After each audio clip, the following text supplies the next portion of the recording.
Hi friends, हम आज बात करने वाले हैं देश की आर्थिक हालत के बारे में, जो कि कोरोना की सेकेंड वेव की वजह से बहुत ख़राब हो चुके हैं। जबकि अभी हमारी जीडीपी का ग्रोथ माइनस में चल रहा है। यदि देखा जाए तो ये कोरोना के फर्स्ट वेव से फिर भी थोड़ा कम है, जिसमें पहले -24 था, जो अभी -7.3 है। तो लेकिन इसे थोड़ा ठीक कह सकते हैं, लेकिन जिस तरह के हालत चल रहे हैं ये कब तक और ठीक हो सकते हैं, इसके बारे में कुछ रिपोर्ट्स की माने तो इसे कहा जा रहा है थर्ड क्वार्टर, यानी कि जो कि सितंबर अक्टूबर में जो थर्ड क्वार्टर होता है उसमें हमें थोड़ा ग्रोथ मिलेगा, और उसके बाद क्वार्टर 4 में 1.6 का मिलेगा। लेकिन फिर भी अभी थर्ड वेव की भी आशंका लगाई जा रही है। जो कोरोना का थर्ड वेव है उससे भी ग्रोथ रुकने की आशंका लग रही है। तो क्या हमारे देश की आर्थिक हालत ठीक हो सकते हैं, इसके बारे में जानते हैं। यदि देखते हैं 2015-16 में तो 8% का जीडीपी ग्रोथ चल रही थी, जो 2016-17 में बरकरार रही 8.26 के साथ।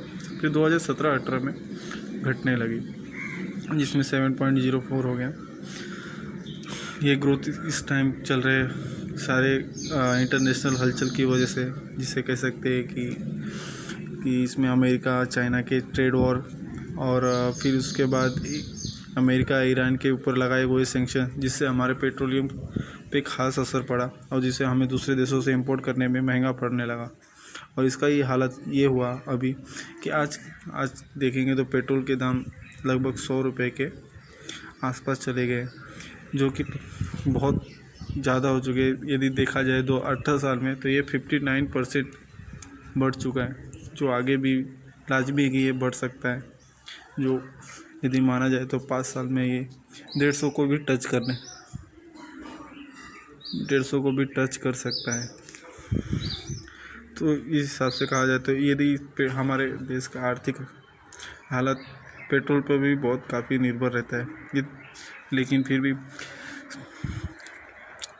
रिन्यूएबल एनर्जी पे सरकार बहुत ये कॉन्संट्रेट कर रही है, उस पर फोकस कर रही है, जिससे हमारे इंपोर्ट में कमी आए और हमारे देश की बजट चलता रहे। इसमें छोटा मोटा काम चल रहा है, जिसे अभी बड़े तौर पे करना बहुत ज़रूरी है। जिसमें अभी सरकार क्या करती है इसके ऊपर ये रहेगा। यदि हमारा देखा जाए तो यदि अप्रैल 2003 में जहाँ प्राइस 33 था, आज वही 2021 में देखा जाए तो वही पेट्रोल का प्राइस 94 है दिल्ली में, जो कि मुंबई में यदि देखा जाए जो आर्थिक शहर है वहाँ पे 100 रुपये के आसपास चल रही है।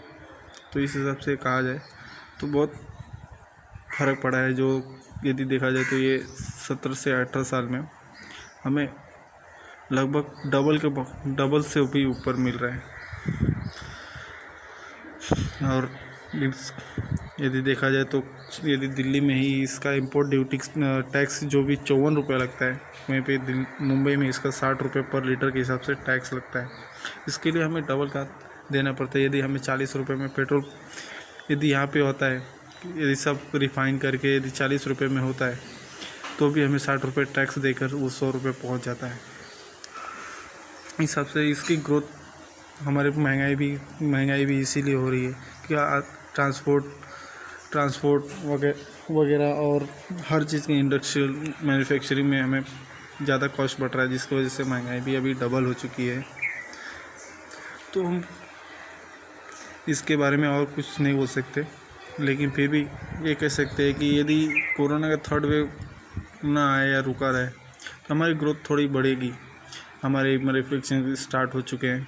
हमारे शेयर मार्केट, स्टॉक मार्केट से भी हलचल दिख रहा है कि हमारे ट्रेडिंग, हमारे इंपोर्ट एक्सपोर्ट में बहुत खासा असर नहीं पड़ रहा है। यदि देखा जाए तो इंपोर्ट हमारा 474 बिलियन था, जो लास्ट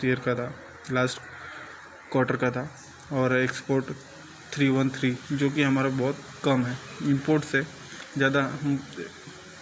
इंपोर्ट से कम ही हम एक्सपोर्ट करते हैं, जो हमारे लिए ये मेन प्रॉब्लम है, क्योंकि हमारा एक्सपोर्ट बढ़ेगा तो हमारी इनकम बढ़ेगी।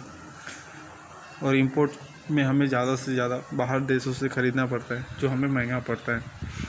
जिसमें हम देखा जाए तो हम लोग एक्सपोर्ट करते हैं एग्रीकल्चर प्रोडक्ट्स, जैसे माना जाए तो गेहूँ, चावल,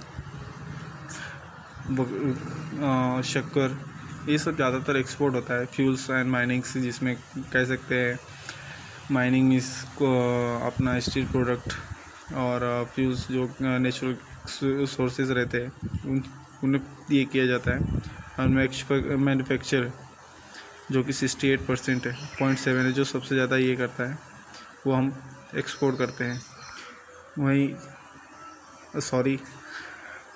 ये इंपोर्ट किया जाता है एग्रीकल्चर प्रोडक्ट्स। जैसे हमारा ज़्यादातर बोल सकते हैं कि शहरों में जो दाल मिलते हैं वो ज़्यादातर साउथ अफ्रीका से आते हैं।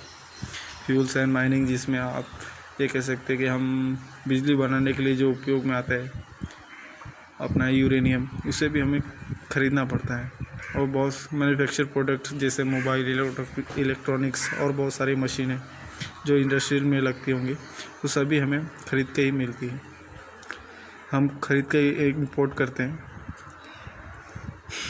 उसके बाद हम जो एक्सपोर्ट करते हैं उसमें 12% हमारा एग्रीकल्चर प्रोडक्ट्स है। फ्यूल एंड माइनिंग 18.5%, जिसमें हम खनिज पदार्थ बोल सकते हैं।